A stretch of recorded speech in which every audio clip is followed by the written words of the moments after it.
Здравствуйте, дорогие друзья! Я приветствую вас на новой лекции канала «Жизнь после жизни есть, я знаю», который посвящен доказательствам жизни после смерти и устройству потустороннего мира, куда каждый из нас попадает по завершении своего земного пути, где и воссоединяется с ранее усопшими родными и любимыми и продолжает бесконечное путешествие по нашей прекрасной и удивительной Вселенной. Дополнительную интересную и полезную информацию за пределами лекций, ответы на вопросы о жизни после смерти, мини-влоги о моей жизни и даже приятное и позитивное общение в чате вы найдете в нашем телеграм-канале.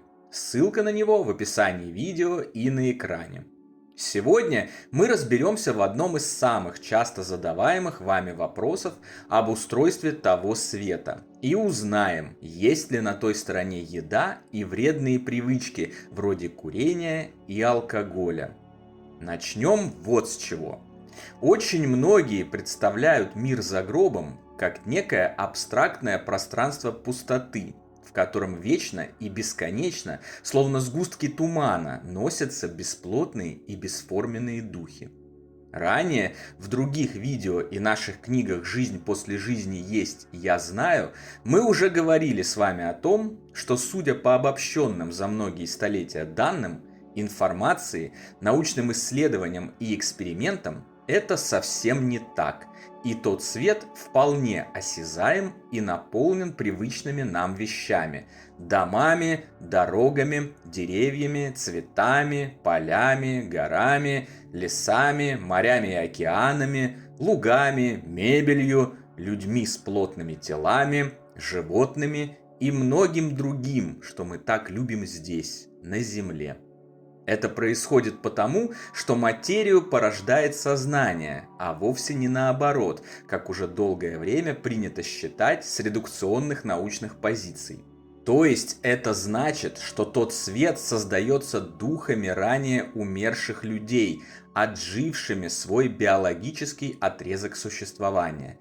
Персонально и коллективно они в буквальном смысле этого слова сотворяют разные духовные сферы, загробные миры и мирки и наполняют их привычными им вещами, а также тем, что сейчас мы, живущие, считаем совершенно невозможным и фантастическим. Судя по всему, духовные сферы, приближенные к Земле, более вещественны и наполнены привычным людям барахлом. Чем больше развивается душа и чем выше она поднимается в иерархии духовного мира, тем меньше ее интересует материальное. И, соответственно, тем меньше становится и материальных вещей вокруг нее. Поскольку абсолютное большинство умерших, по крайней мере какое-то первое значительное время после смерти их тел, расселяется именно в близких к Земле духовных сферах, на так называемом третьем уровне духовного мира или в стране лета, логично, что и почти все рассказы оттуда содержат в себе сведения об осязаемом мире, очень похожем на земной. До того похожим, что многие умершие даже не понимают, что они уже умерли, и, встречаясь с сознаниями живых во сне, удивляются тому, что те называют их мертвыми. «Да какой я мертвый? Я живой! Вы что-то перепутали!» Говорят они, и рассказы о таких диалогах во снах можно встретить по всей планете на протяжении многих веков. Поскольку все мы люди, привыкшие потреблять пищу, питать с помощью нее наши тела и получать вкусовое удовольствие, многих в первую очередь и интересует, как на том свете обстоят дела с едой. А еще с вредными привычками, потому что многие же не мыслят своего существования без, например, курева и водки. Ведь все это то, что их так сильно волнует здесь, на Земле.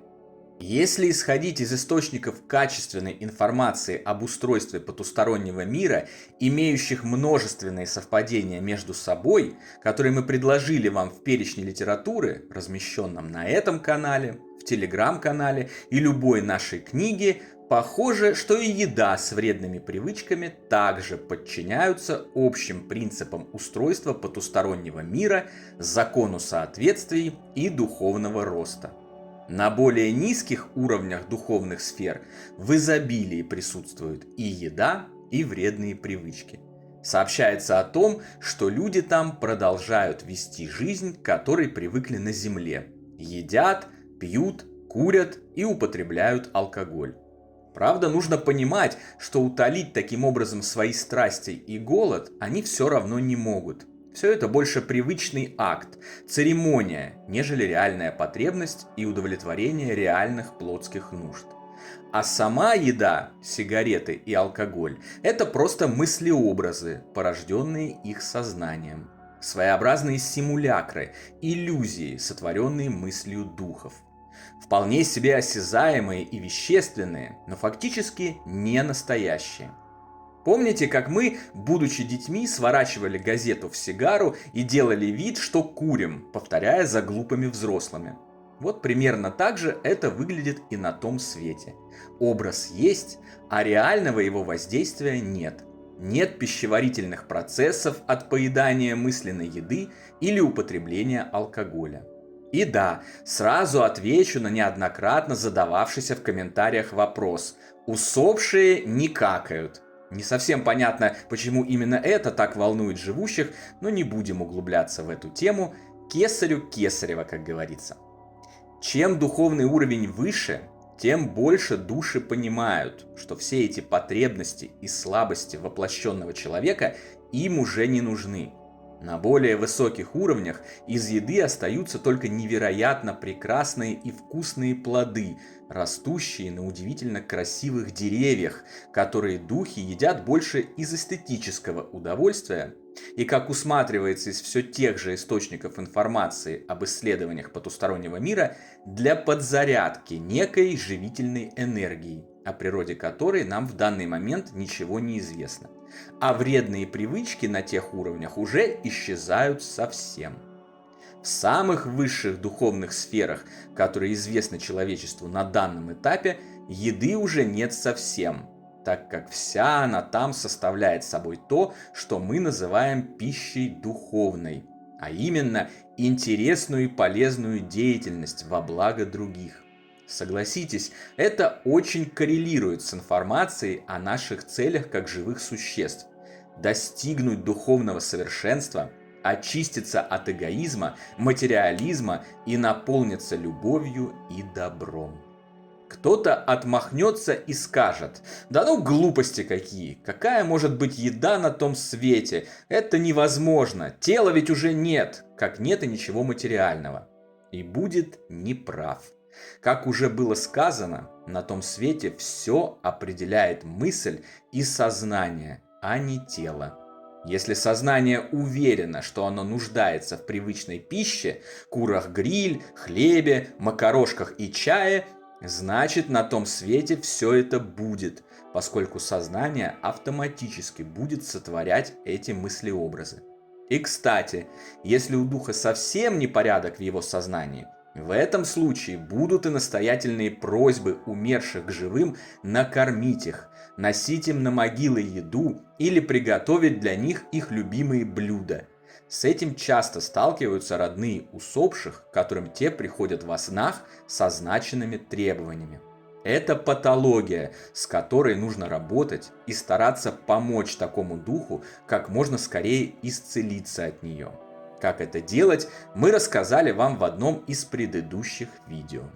Именно потому, что большинство представителей человечества находятся на низком уровне духовного развития и на Земле от начала жизни до ее конца уверенно, что нуждается в физической пище и по большей части вообще не задумывается о духовном, более чем логично, что еда на том свете, по крайней мере в ближайших к Земле духовных сферах, все еще занимает важное место в жизни пребывающих там и представлена в изобилии. С одной стороны, для тех, кто считает еду главным в жизни, все это хорошие новости. Ведь после смерти они не будут разочарованы ее отсутствием. С другой, так или иначе, но всем нам в любом случае, рано или поздно, придется прогрессировать. расти и развиваться, и отказываться от низменных утолений телесного голода и физических привычек, сосредотачиваясь на настоящих ценностях. И чем раньше мы это сделаем, тем быстрее придем в пункт назначения.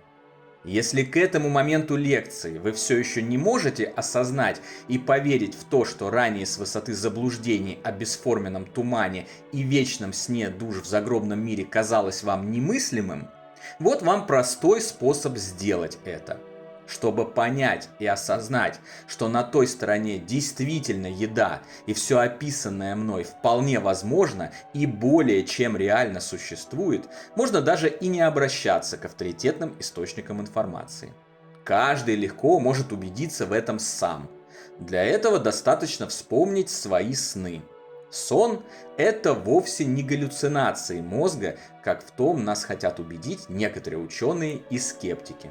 На самом деле сон – это воспоминание о путешествии человека в одном из духовных тел, в одном из духовных миров или пограничном мире между этим светом и тем. Каждую ночь мы засыпаем, отделяемся от физического тела, оставаясь соединенным с ним посредством так называемого серебряного шнура, своеобразного кабеля, по которому текут энергии и жизненная сила, и отправляемся в это удивительное путешествие. Мир сна – это еще не мир за гробом, но уже и не материальный мир. Это мир иллюзий, воплощенных мыслеформ, сцен и персонажей, которыми сознание окружает себя, пока человек спит. В редких случаях во время сна сознание может оказаться и во вполне реальных духовных мирах, населенных настоящими духами живущих или умерших. Либо же встретиться с духом умершего близкого, подключившись к его сознанию и его миру. Но по большей части все же сон – это наше собственное построение, наша собственная сцена, наполненная созданными нашим сознанием проекциями. По сути, сон – это состояние, во многом похожее на состояние смерти. Есть даже древнее выражение, которое явно появилось не просто так. Сон – это маленькая смерть. И это действительно так. А еще это отличная тренировка перехода из этого мира на тот свет и помощь в избежании различных подводных камней и осложнений во время этого перехода. Но об этом мы поговорим подробнее позже, в отдельной лекции.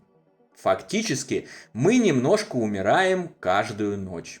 Кто знает, возможно, это один из прекрасных замыслов Бога в помощь нам, чтобы не бояться смерти, быть к ней готовыми и знать, что она совсем не страшна.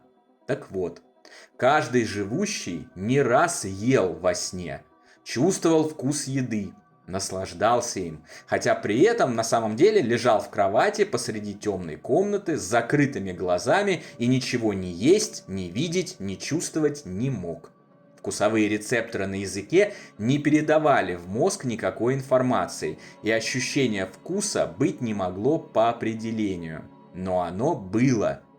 Помню, когда-то в былые годы, когда я еще ничего не понимал в управлении здоровьем посредством наведения и поддержки порядка в своем духовном мире, я сидел на строгой диете, и мне каждую ночь снились вкуснейшие торты, шашлыки и копченые утки. Я с огромным удовольствием поедал их, ощущал их прекрасный вкус и радовался словно ребенок. А когда просыпался, даже ощущал небольшое снижение голода и чувство удовлетворения от приема пищи, которого на самом деле не было. Это прекрасное и наглядное доказательство, что наши мысли в состоянии, лишенном физического тела, способны моментально материализовывать все, что нам захочется. А когда такими мыслями наполнено наше сознание, то они материализуются автоматически, бесконтрольно, создавая для нас свой собственный мир, прекрасный или ужасный. Вот почему так важно еще при жизни на Земле научиться контролировать не только свои действия, но и мысли. В зависимости от состояния сознания и мыслей, тот свет предлагает и соответствующее окружение. Для одних душ в нем будет еда, для других, тех, кто в ней не нуждается, не будет. Одни будут проживать в мрачных халупах и лачугах, соответственно их внутреннему миру, другие в великолепных дворцах. Это справедливо и для всего остального. Наши искренние ценности определяют и наше духовное бытие. Именно поэтому самые богатые люди Земли могут быть несчастны, а самые бедные счастливы. Наш рай и наш ад внутри нас. И так было всегда. Здесь, в материальном мире, они покрываются плотной оболочкой физического тела, и несмотря на то, что все равно оказывают прямое влияние на их носителя, могут быть временно закрыты от окружающих. На том свете ничто не скрывает их, и каждый в изобилии получает те ценности, которыми наполнен его дух. Для одних это еда, для других – любовь. И хоть, как я уже рассказал вам в этой лекции, еда на том свете к нашей общей радости действительно есть, именно любовь является истинной ценностью и истинным богатством, которое в бесконечность раз вкуснее и питательнее любой еды. А значит, и сосредотачивать свои устремления нам надлежит именно на этом истинном и бесценном богатстве. На сегодня это все, дорогие друзья. Не забудьте про наш Телеграм. Там интересные публикации и приятное общение с единомышленниками продолжаются постоянно, круглосуточно, без обеда и выходных. Встречаемся на новой лекции здесь же, на нашем канале. А пока всего вам самого лучшего, волшебного и замечательного.